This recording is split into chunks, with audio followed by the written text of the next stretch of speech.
De oorlog in Irak lijkt nog lang niet voorbij. Maar ondertussen is de wederopbouw begonnen. Daarmee is ook de strijd om het verwerven van contracten in volle hevigheid losgebarsten. En zijn het vooral Amerikaanse bedrijven die de contracten toegewezen krijgen.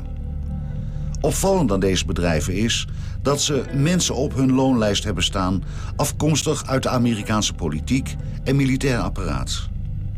Is hier sprake van belangenverstrengeling? Of is dit een nieuwe, mondiale manier van zaken doen?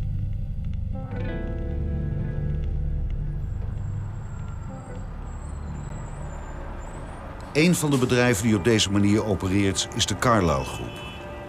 Op hun loonlijst staan mensen als George Bush senior, James Baker III en oud-premier John Major.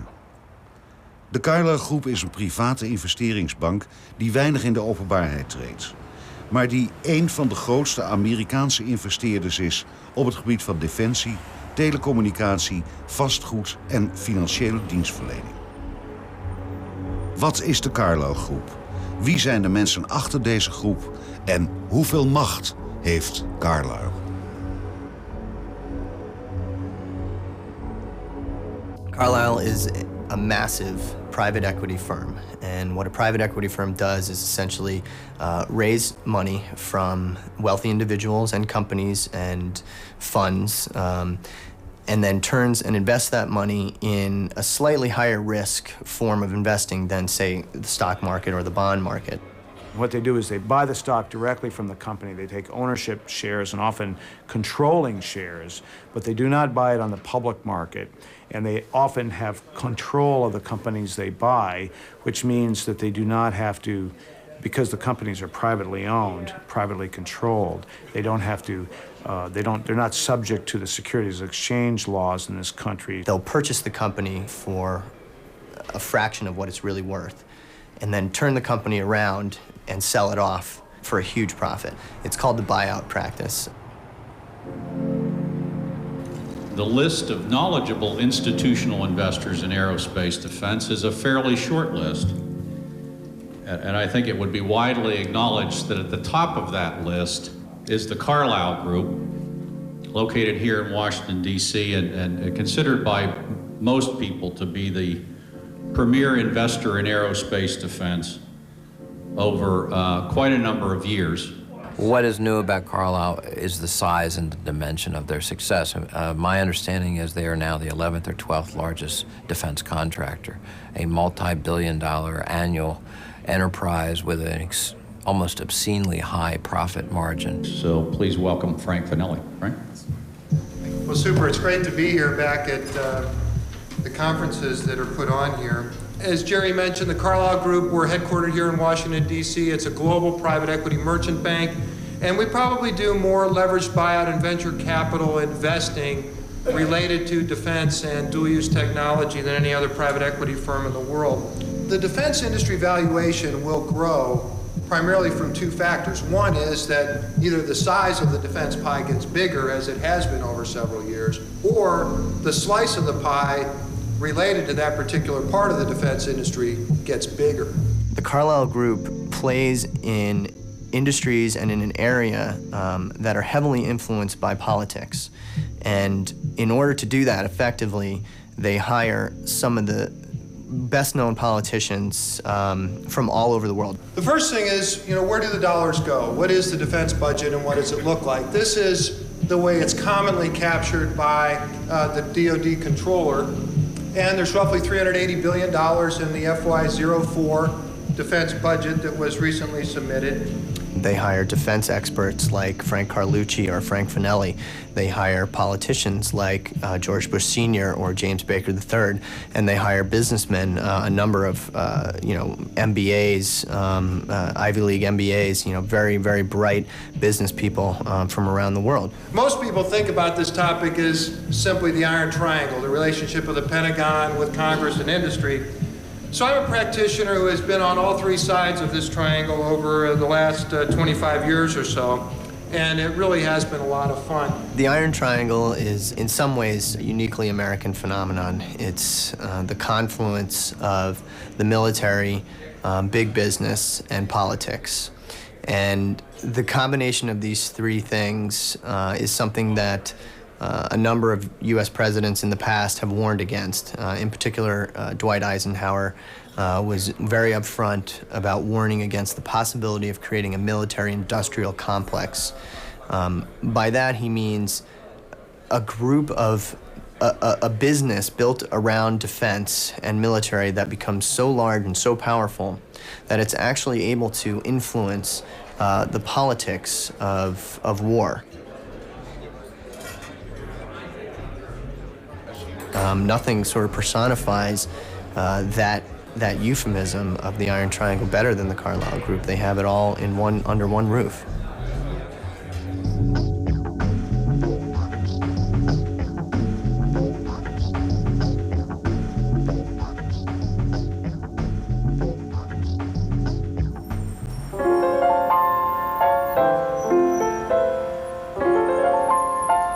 Carlyle was founded basically on a fluke. A couple of guys, this guy Steve Norris, who was a Marriott executive, got together with David Rubenstein, who was a former Carter aide. The two of them met frequently at a hotel in New York called the Carlyle Hotel. It's up on the Upper East Side.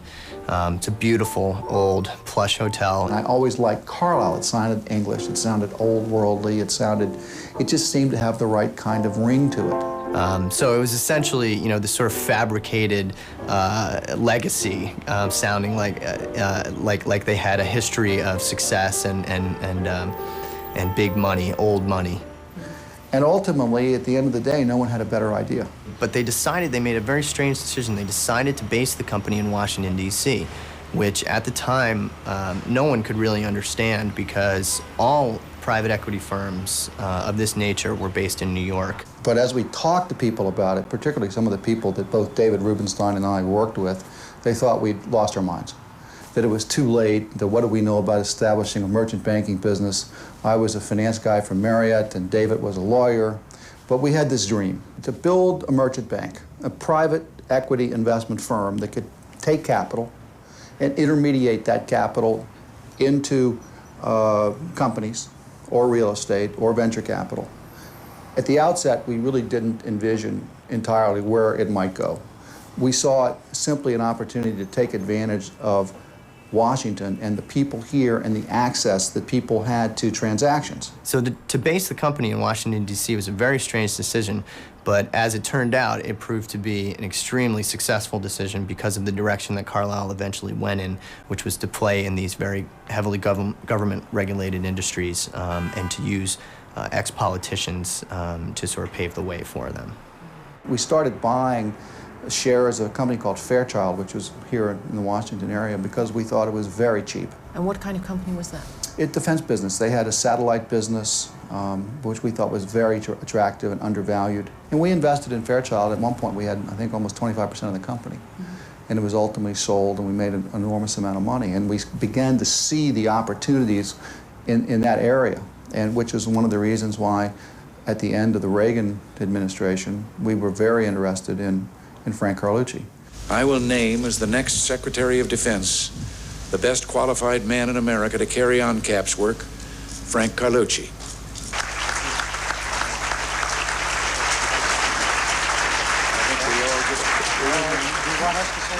When Frank Carlucci came on board, he was coming straight from the Pentagon as Secretary of Defense. He had just, Reagan's term had just finished and Carlucci retired. He came on board and really took them in a completely new direction into defense. This was a time, bear in mind, where defense properties were worth almost nothing because the Cold War had just ended, and this huge military buildup that had taken place during the 80s had suddenly evaporated, which marked a great opportunity, and no one knew that better than Frank Carlucci, who had been in the Pentagon watching this whole trend happen firsthand. So Carlucci came on board and was able to take Carlyle 180 degrees in another direction. Sure enough, a year, 2 years later, the Gulf War hit. And everybody knows that wartime is boom time for the defense industry. So once the Gulf War hit, these properties skyrocketed again. And Carlyle made a ton of money. They did very, very well. They really cleaned up during that 3 or 4 year swing. And after that, Carlyle said, hey, you know, having these politicians on board is pretty great. I mean, they know things that nobody else knows. In fact, you know, Frank Carlucci was setting up policies while he was in office as Secretary of Defense that he's now capitalizing on as chairman of Carlyle Group. And, you know, it's a brilliant scheme if you think about it. You set up the policies, you leave office, you go into business, and then you exploit those policies.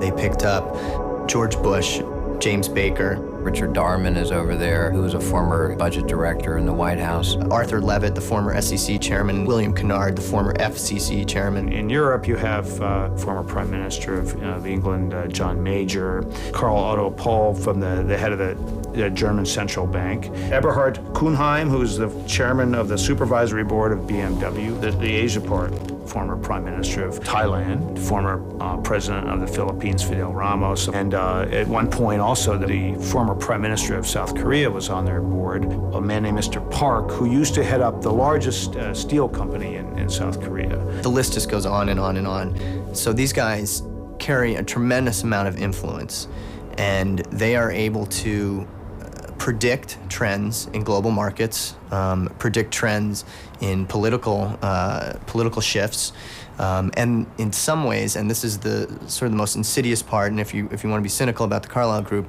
you have to be concerned about their ability to influence these trends and actually affect change in government policy, which would positively affect their investments.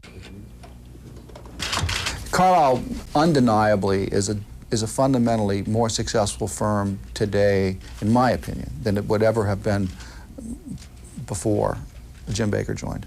He raised the level of credibility and the level of access to potential sources of capital beyond imagination. If you're a Republican during a Democratic administration in the White House, for example, someone like James Baker, you're able to revolve out of the White House into the Carlyle Group, work there for a period of time, and then when that Democratic administration is through, like Clinton's was through in 2000, you're able to revolve right back into the White House. Colin Powell did that. Colin Powell did a little consulting for the Carlyle Group. He knows the guys very well. He knows Frank Carlucci very well. Frank Carlucci was his mentor as he came up through the ranks. And I think his relationship with the Carlyle Group personifies the gray area that the Carlyle Group works within.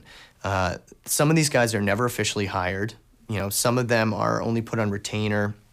Some of them are paid in very ambiguous ways, like through investments that they make through the Carlyle Group or the amount of money that they help raise, that kind of thing. So it's never really clear at any given time who exactly is working for the Carlyle Group. No one really knows unless, you know, they officially, unless the Carlyle Group wants you to know. If the Carlyle Group wants you to know, then they put them up on the website and they put them in their brochures and that kind of thing. But if you look on the Carlyle website today, you don't see George Bush Sr.'s name anywhere, although he is working for the Carlyle Group. George Bush Sr. is a fundraiser.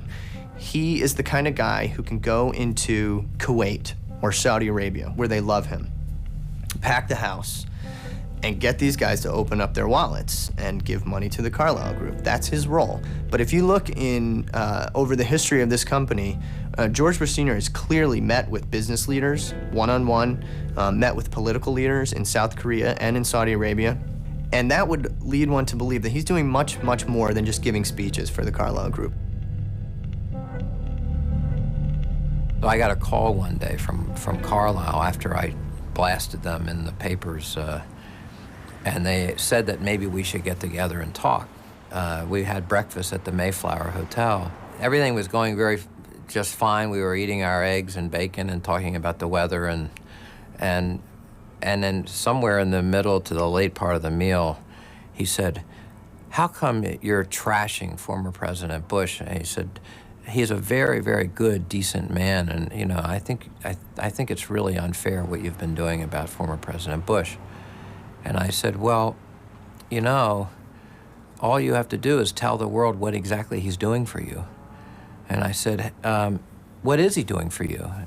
And what's his position there? How much money did he make last year? And he said, well, I can't tell you how much he made. Has no official position. And I said, yes, he does. He was the head of your business council in Asia. Last I checked, he still is. And he goes, well, that's just an advisory post. And he said, he just gives speeches. And I go, how much does he get a speech? And I said, I heard it's well over $100,000 every time he opens his mouth. And I said, so if it's just a few speeches, why don't you just tell us where and when and how much? And then people like me will go away. And he said, well, that's not possible.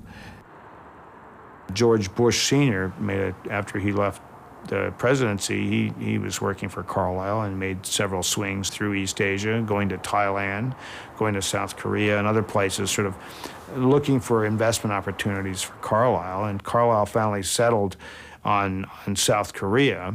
And then the way that overlaps with policy is during the Asia crisis, the International Monetary Fund came in with this rescue package for South Korea that the United States backed.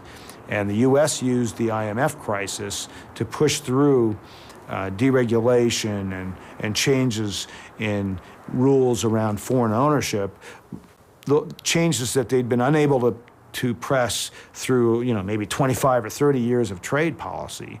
In a matter of months, under this IMF package, they just rammed all these changes through. And one of the changes was allowing foreign banks to take ownership shares, controlling shares of Korean banks. And so Carlyle has been right in there, and they've bought one of the largest banks there, commercial banks. And so you can say that, Bush Sr. didn't cut the deal, but when someone comes of that stature, that gives a kind of stamp of approval for people wondering who this investment group is. They say, well, it's backed by the former president of the United States, and it carries a lot of weight. I've said that it's the worst kind of conflict of interest, particularly when your son is the president of the United States. So while Junior is talking to heads of state about war and other weighty matters, Papa is talking to them or having conversations with them about Carlyle, and it's just, I find it disgusting.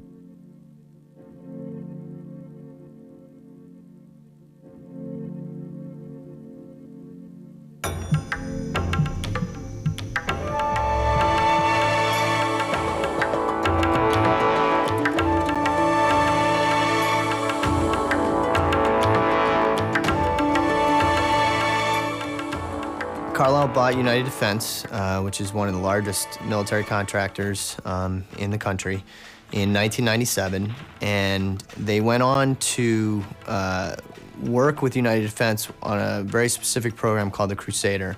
The Crusader is a huge howitzer. It's a mobile gun, but it came under fire by a defense panel that was paid to review the all-defense purchases of the Pentagon. One fateful day, we were having a hearing on the upcoming defense authorization legislation, which is going to authorize almost an unprecedented amount of money for defense spending, $400 billion.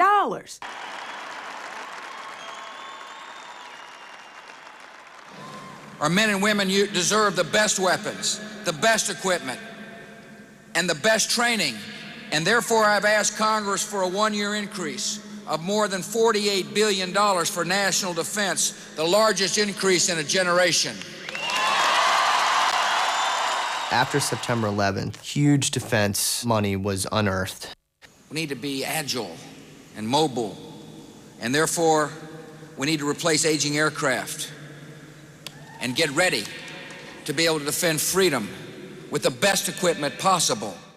The defense panel looked at the Crusader weapon in 1998, and they determined that it was too big and too slow, for the modern-day warfare that the United States was likely to engage in, and the panel recommended that the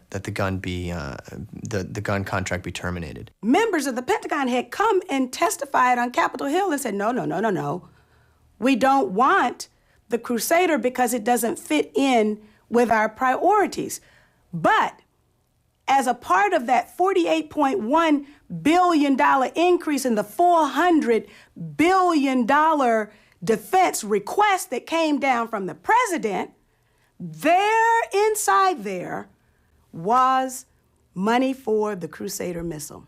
So then I started doing my research, and I learned that the Crusader missile was manufactured by United Defense Industries, and that company was owned by the Carlyle Group, and that the president's father was on the payroll of the Carlyle Group. And I said to myself, now, in all of the ethics briefings that we've had in Congress, this is something that we're supposed to stay away from in our own personal conduct. So when the time came for us to vote, our committee, to vote on the defense authorization bill, I voted no. And I also wrote a dissent, and prominently featured in my dissent is mention of the Carlyle Group and its relationship to the Crusader missile. And then that's when everything began to fall apart. What ended up happening was a wave of sentiment against the Crusader began to build on Capitol Hill and within the Department of Defense. And this was something that the Carlyle Group didn't foresee. And they began to wield their influence. They sent people around to key politicians, representatives, and senators, began lobbying very heavily, and was able to keep this gun program alive despite an overwhelming sentiment against it. They didn't realize that there would be this ensuing scrutiny of the request, and therefore, when a little bit of sunshine, which is a great disinfectant, was shed on this particular request, and the relationship between the current president and the former president and this particular weapon system, maybe at that point it was decided we better not deal with this, and so they didn't. Eventually the noise around that got so strong that there was really nothing left to do but to cancel this gun program. And Donald Rumsfeld did cancel the program in a very public ceremony, but not until the gun had been kept alive long enough that the company, United Defense, was able to go public. It did very well, and the Carlyle Group made $237 million in that one day. People should ask questions about Carlyle. The problem is, what member of Congress, Democrat or Republican, wants to go and criticize a grandfatherly former U.S. president whose son happens to be the sitting president? I mean, why don't you just take a gun and shoot your leg off? I mean, you know, it is not going to be very popular in Washington, D.C. You're not going to be invited to White House dinners. You're going to be shut out on the Hill when you deal with certain members who won't forget that you trashed a former president and his son. If you have an organization that is able to operate behind the scenes without real accountability, and that same organization has the ability to shape public thinking, then we have the means for a kind of control globally that is probably unprecedented. It's sort of like shadow boxing with a ghost. You can't find the ghost. You can't read their reports because they're privately held, and there's no obvious litigation against them. No one in Congress has had a hearing about them. They're so powerful, no one wants to touch it because of the Father and the Son and the Holy Ghost. Just kidding. So we have this problem here. This is a mysterious, immensely powerful company with virtually no scrutiny.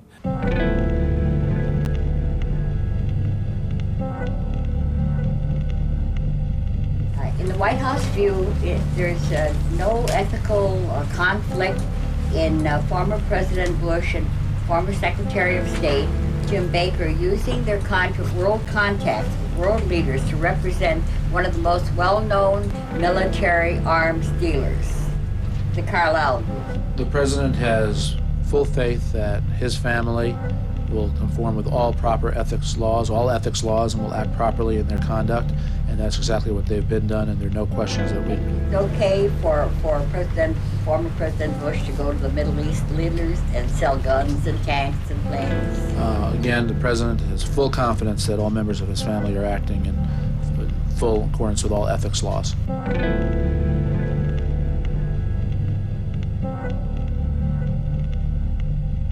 On September 11th, in somewhat of a horrible coincidence, the Carlyle Group was holding their annual investor meeting here in Washington, D.C., at the Ritz-Carlton Hotel.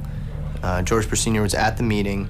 The Carlyle Group said that he left the night before September 11th and was on his way to some location in the Midwest. And I talked to someone who was at the meeting, and they told me that the whole crew of Carlyle, including Frank Carlucci and James Baker and David Rubenstein, along with Shafiq bin Laden, who was a representative of the bin Laden family and their fortunes, were all in the same room together watching the events of September 11th take place.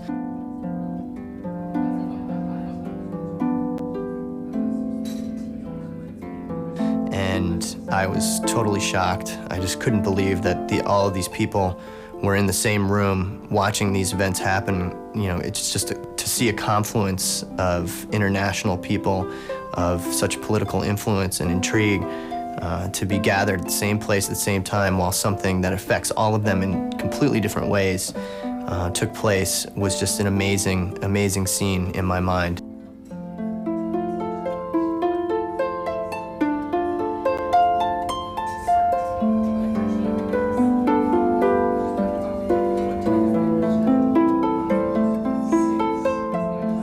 One of the more embarrassing things that happened was after September 11th, it emerged that the bin Laden family construction company had some money in Carlyle. And after initially denying this, it ended up that George Herbert Walker Bush had met with members of the bin Laden family in one of his trips to Saudi Arabia. The bin Laden family had been introduced to Carlyle many years before President Bush ever became associated with Carlyle. And they were introduced in a quite legitimate way as a potential investor in one of our investment funds, which they did invest in. And in addition, we offered up and did perform certain financial advisory work in connection with an investment they were thinking about, and indeed one that they did make in the United States, where there was simply hard business analysis and advice rendered. I can tell you, Bakr bin Laden, in his wildest imagination, I suspect, never imagined that Osama would go and do what he did. So then you roll forward 3 or 4 years, and all of a sudden 9/11 has happened, and the first thing you know is, well, President Bush is associated with Carlyle, and Carlyle has some bin Laden money. Well, what's going on here?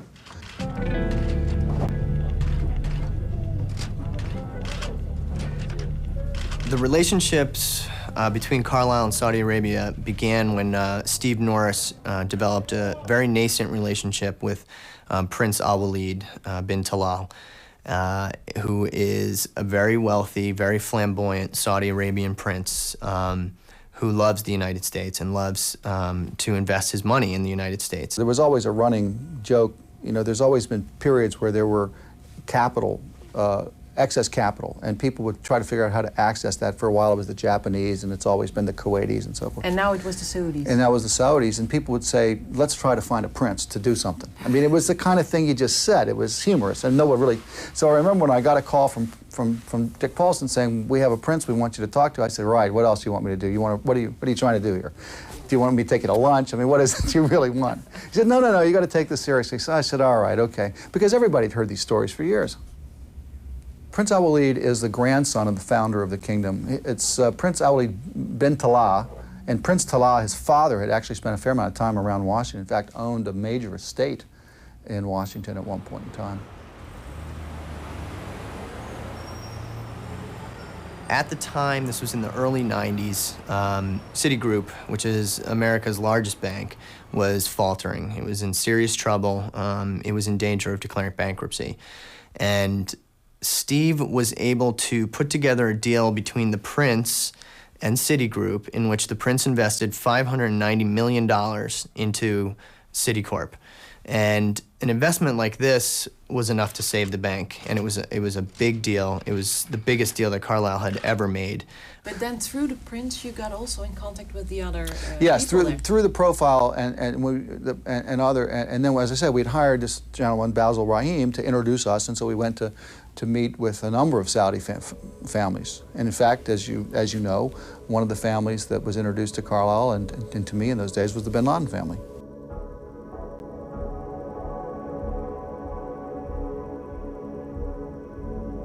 The reason that all of this was able to happen is that the United States had just completed the Gulf War in, I think, 1991, and the Saudi monarchy was eternally grateful for what the United States had done. It had restabilized the Middle East. The big spur was the Gulf War, and people seeing, Bush Sr. and James Baker as the heroes of the Gulf War. The Gulf War, of course, was a fundamental proof of the wisdom of Saudi Arabia's founding king in developing a partnership in reliance with the United States. The bargain that was struck basically gave the United States preferred access to Saudi energy in return for protection against foreign foes. And when the requirement arose in 1990, the United States kept its end of the bargain, stepped forward and helped to defend the kingdom and then liberate Kuwait. And the result was that there was an enormous outburst of good feeling in both countries. Trade boomed, and the military relationship, of course, became stronger than ever before. The Saudi people close to the Saudi royal family as a kind of as a favor to their benefactors, Bush and Baker, encouraged private Saudi business people to invest in the Carlyle Group. A lot of what I was doing was trying to convince Prince Fahd Abdullah, who I think was an Air Force general, but also he was the minister in charge of the offset program, that Carlyle would be a good financial advisor. Carlyle managed this program for Saudi Arabia, which essentially was a program that encouraged investment from foreign countries into the kingdom, but the money that was made from those investments had to be reinvested. Some percentage of it had to be reinvested in the kingdom. You'd say, Your Highness, look, we have access at a higher level to some of these companies who have offset obligations. We think will be helpful to you in getting that interest generated. Now, they're not going to go do something just because Jim Baker says, why don't you do this? Now, can he get a meeting? Yes. Can we go in and make a presentation to the right operating group, and if it makes sense, are they going to take it seriously? Yes. That's what Jim Baker can do. So Carlyle was managing this program, which made them, in some ways, a gatekeeper to the investment community in Saudi Arabia. I mean, they knew where the money was coming from and where it was going to. So they had a very unique position in Saudi Arabia and grew very close with the royal family with the bin Laden family, and they were able to really cozy up with the Saudis and get a lot of investments from there. And this became a huge arena for corruption, because instead of just paying a bribe to somebody in the royal family, now you could set them up in business. And you could say, well, this business is part of our offset commitment to you that goes with this arms sale. And so we're going to take, this son of this prince and create a little company for him that's going to be funded by Boeing. But all Boeing's doing is recycling the money out of the arms deals. They get $9 billion, they kick some of it back. So Carlyle, I think, was brought in to try to put some legitimacy on this process. That was the foot in the door into Saudi Arabia. From there, they were able to expand their business in the kingdom through, they bought a company called Venel. The Venel Corporation is sensitive. It took the company 5 years to win the contract with the Saudis, and the negative interest displayed by some in Congress and the media has made the company men less than enthusiastic about talking about the Saudi agreement. We've been in business since 1931, and we've been in Saudi Arabia. We ran the Dhahran Air Base for 5 years for the U.S. government, and we've had technical services operations since 1944. I was on the board of directors of Venel for about a year and a half. Carlyle really didn't own that company directly. It was acquired by BDM, which was a company that we owned or had a controlling interest in, which we'd acquired, as I say earlier, as I mentioned. And Venel, from what I could see as a director, and as I say, I was a director of this company for a year and a half, was simply in the business of providing advice and training to the Saudi National Guard. These are Saudi Arabian recruits at the United States Naval Training Center in San Diego. Classes are conducted in English, but when the men drill, the commands are strictly in Arabic, and the marching style is British. The Saudi National Guard's main purpose is to defend the Saudi monarchy against internal threats. So this wasn't the case of a U.S. company helping them protect themselves from Iran or another country. It was if there is a challenge to Saudi rule from the Saudi people, this U.S. company is going to help the Saudi National Guard put down that rebellion.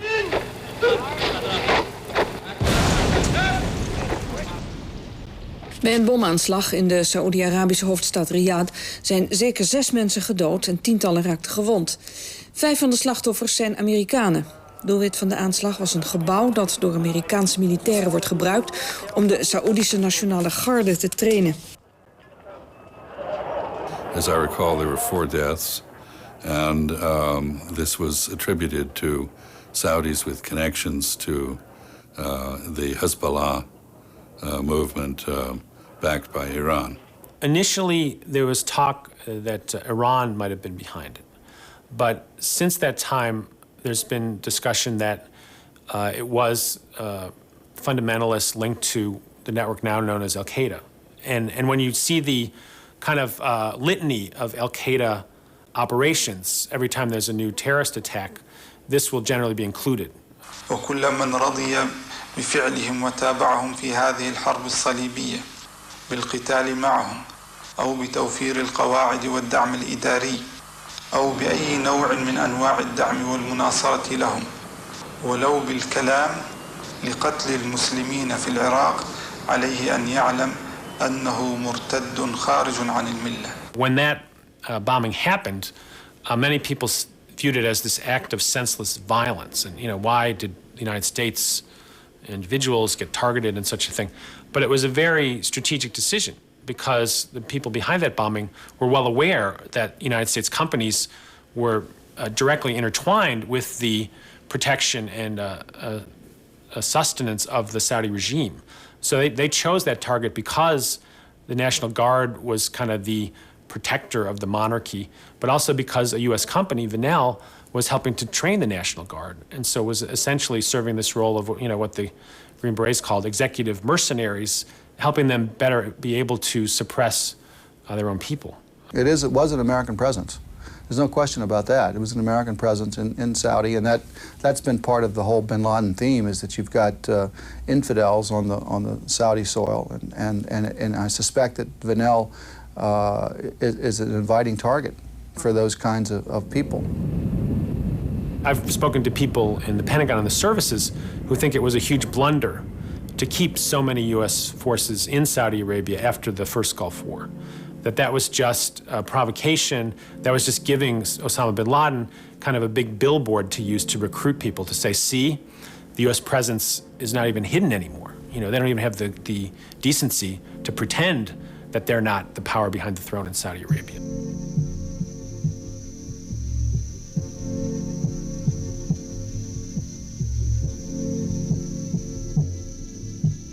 Certain countries have been targets of the United States with regard to terrorism, yet the biggest country involved in terrorism is Saudi Arabia. They finance it, and we have treated them with kid gloves. We have treated them as if they're not involved in terrorism at all. Is that because of groups like Carlyle that have significant investments with Saudi Arabian interests? Is that because George W. Bush's father is in fact part of the Carlyle Group and is close to the bin Laden family? And that is why we asked George W. Bush to have his father remove himself from the Carlyle Group, because it presents a conflict of interest, or at least the appearance of a conflict of interest. I believe the Carlyle people, at least when I was there, and I know in my own situation, we spent an awful lot of time thinking about that and worrying about Thinking about what? Exactly? About the appearances of things. About how something we do might be perceived, and whether we care or not about it. Yeah. And honestly, we simply believe that we had something to offer to the Saudis and the Kuwaitis and to other people with whom we invested in, and that people quite legitimately had built up a portfolio of friends and acquaintances and business experience and knowledge of how to deal in high-pressure situations, the tendencies of people, what they might do. We think that's a good thing.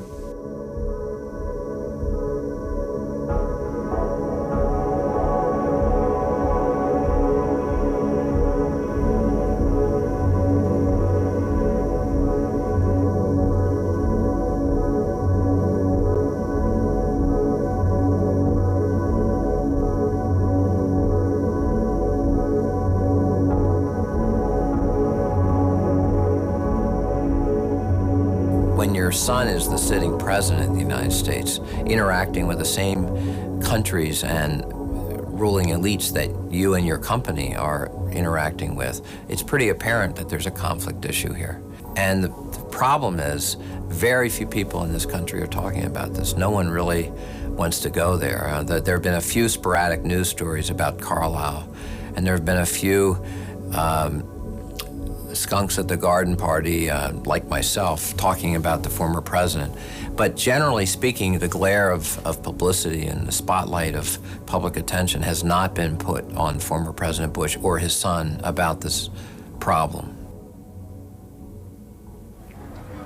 If the American people knew all the connections between prominent Republicans and Democrats in our country, with Saudi Arabia, with all of these institutions that have been... Personal relationships you're talking about. Yeah, business and personal relationships with these institutions that have far more to do with funding and sustaining terrorism than Iraq does, George W. Bush would not be reelected in 2004. This is George W. Bush, the President of the United States. At this moment, the regime of Saddam Hussein is being removed from power, and a long era of fear and cruelty is ending. American and coalition forces are now operating inside Baghdad, and we will not stop until Saddam's corrupt gang is gone. I think among the key strategists for the war on Iraq in the Bush administration, there's definitely a notion of seeing this as part of their plan to transform relationships in the Persian Gulf. And so I think their feeling is that they can have a pliable regime in Baghdad that will play ball on oil politics and so forth, they'll be far better positioned to deal with Saudi Arabia. If they can remake Iraq into their image, under U.S. control, it'll be much more pliable regime than the Saudis, and they'll have much more freedom of operation in the Middle East. In the new era that is coming to Iraq, your country will no longer be held captive. to the will of a cruel dictator. You will be free, free to build a better life. They're going to have to rebuild their telecommunications systems. You know, if you're a clever investor and you want to think for the long term, surely they would be thinking telecom. That's one area. The other area, of course, would be defense. United Defense has very extensive investments in Turkey and extensive joint ventures in Turkey and Saudi Arabia. If the U.S. installs a pro-U.S. government, you know that the defense contracts in Iraq are going to go to American companies as well. Big market, and it's a wealthy country. And what kind of business opportunity for Carlyle could there be in Iraq? Well, I think they're going to be investing in companies that provide infrastructure initially. Road building, bridge building, telecommunications building companies, establishing all kinds of things, selling refrigerators, setting up a cell phone system, selling handsets to the average Iraqi is going to want to have the same cell phone they have in Kuwait. So the big market. So it's going to be a big opportunity there. I think it'll be a big opportunity. Christine, I gather this has turned out to be one of the best weeks in years on Wall Street. Absolutely. Stocks roaring higher here. The Dow up 8 days in a row. That hasn't happened in more than 3 years. And the best week in more than 20 years. And now the Dow and the S&P are positive for the year, erasing all of those big losses from earlier this year. Oil prices tumbling, coalition forces securing those key oil facilities in southern Iraq. And traders also say... President of the United States last night announced a major initiative, a request to the American people and Congress of more than $20 billion for the reconstruction of Iraq. This is one of the largest non-military budget requests in American history. Onder de bedrijven die contracten hebben gekregen voor de wederopbouw van Irak bevinden zich de volgende firma's. United Defense Industries heeft van het Amerikaanse ministerie van Defensie een contract gekregen ter waarde van $4,5 miljoen voor het onderhoud van Hercules-tanks voor Irak. Het was de Hercules-tank die het standbeeld van Saddam Hussein in Bagdad omver heeft gehaald. United Defense is een van de grootste wapenfabrikanten van de Verenigde Staten en haalt 80% van haar inkomsten uit overheidscontracten. In 2002 was er een bedrag van $1,2 miljard. United Defense heeft nog steeds nauwe banden met de Carlyle Group. In hun raad van bestuur zitten Frank Carlucci, oud-president-directeur van de Carlyle Group en oud-minister van Defensie onder president Reagan. William Conway, de huidige president-directeur van de Carlyle Group. En Carlyle-directeur Alan M. Holt, verantwoordelijk voor defensietechnologie en overheidscontracten. De Fidel Corporation heeft van het Amerikaanse ministerie van Defensie een eenjarig contract gekregen ter waarde van $48 miljoen om de militaire training te verzorgen voor het nieuwe Irakese leger. Fidel is een volle dochter van Northrop Grumman, een van de grootste defensiecontractors in de Verenigde Staten.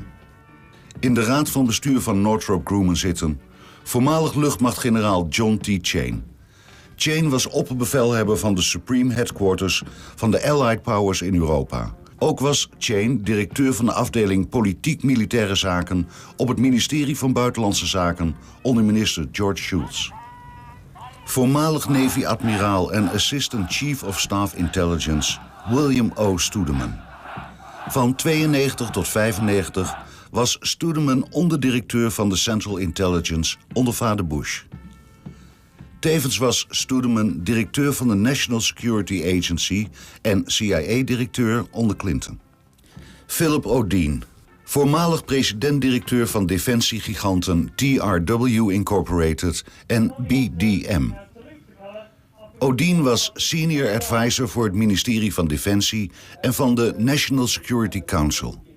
Ook was hij directeur van de Defense and Arms Control Staff onder Henry Kissinger. Halliburton heeft van het Amerikaanse ministerie van Defensie een contract gekregen ter waarde van ruim $2 miljard voor het blussen van de oliebranden en het verlenen van logistieke ondersteuning aan het Amerikaanse leger. Het Texaanse bedrijf Halliburton is een van de grootste ingenieursbureaus ter wereld en is gespecialiseerd in constructiewerk met betrekking tot de oliewinning. Halliburton heeft een jaaromzet van $12,5 miljard. Dochtermaatschappij Kellogg Brown & Root voert de opdracht in Irak uit. Recentelijk kwam Halliburton in het nieuws vanwege vermeende fraude. Het bedrijf zou geïmporteerde olie uit Kuwait voor een te hoge prijs doorverkopen aan het Amerikaanse leger. Depending on looking into the Halliburton contract, are you concerned that gives some fuel to your critics that the contract was inappropriate in the first place? I appreciate the Pentagon looking out after the taxpayers' money. What you're reading about in the paper is not an overpayment at all. It is a disagreement between the United States government. It may, I'm not an expert, I shouldn't be speaking about this, but my understanding is it may be a disagreement between the company and the Department of Defense. Van 1995 tot 2001 was vicepresident Dick Cheney lid van de raad van bestuur bij Halliburton. In deze periode verdubbelde het aantal overheidscontracten van het bedrijf van 1,2 miljard naar $2,3 miljard. Cheney ontvangt nog steeds jaarlijks een toelage van Halliburton tussen de $180.000 en de $1 miljoen. In 1999 haalde Cheney de 4-sterren-admiraal Joe Lopez naar Halliburton als Chief Government Operations. Lopez is speciaal belast met het werven van overheidsopdrachten. Joe Lopez was commandant van de US Naval Forces in Europa en commandant van de 6e vloot. Ook in de raad van bestuur van Halliburton. Lawrence Eagleburger, minister van Buitenlandse Zaken onder vader Bush. Eagleburger was tevens staatssecretaris voor Buitenlandse Zaken onder Reagan en ambassadeur in Joegoslavië. Hi, good to see you. I'm Elie Siman with Bechtel. Nice to meet you. Same here. Good to see you. Bechtel. Het bouwbedrijf Bechtel kreeg in totaal van USAID, het Amerikaanse ontwikkelingsfonds voor Irak, contracten ter waarde van ruim $1 miljard voor de wederopbouw van de Irakese infrastructuur. Waaronder waterleidingen, bruggen, wegen, elektriciteitscentrales en scholen. USAID werd zwaar bekritiseerd voor het verlenen van de contracten, omdat het zou gaan om een gesloten inschrijving. Van 1990 tot 2002 ontving het bedrijf voor meer dan $11,7 miljard aan overheidscontracten. Bechtel had zakelijke banden met de Saoedische Bin Laden Construction Company. Deze had een aandeel van $10 miljoen in Bechtels dochteronderneming de Freeman Group. Senior Vice President van Bechtel is Jack Sheehan, oud-generaal bij de US Marines en opperbevelhebber van het US Atlantic Command. Sheehan was lid van de Defense Policy Board en speciaal adviseur voor het ministerie van Defensie voor Centraal-Azië. Oud-lid van de raad van bestuur is Caspar Weinberger, minister van Defensie onder Ronald Reagan. Huidig lid van de raad van bestuur is George P. Shultz. In 1974 trad Shultz in dienst als executive vice president bij Bechtel. Onder president Reagan was Shultz voorzitter van de Economic Policy Advisory Board en later diende hij als minister van Buitenlandse Zaken. In 1989 trad Shultz opnieuw in dienst van Bechtel. Bechtel was invited to bid and did so and won the contract on a competitive basis. Do you think the criticism is unfair? Of course.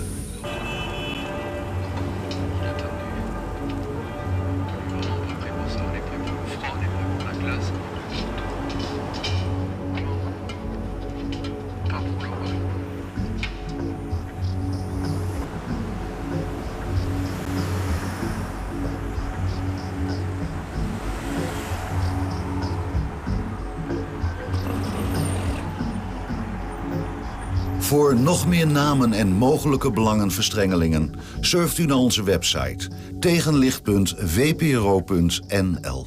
I could tell you one story of a soldier that was in the military, and he was probably the most dutiful Muslim that I ever met in my life. His name was Obadiah Yusuf Abdullah, formerly known as Willie Joe Oliver, transitioned as a military contractor for Vanell Corporation, a Fairfax, Virginia defense contractor. He started reading the Quran. I went to his room one day and so next thing you know, just boom. West Side! This was a well-planned terrorist attack. I cried.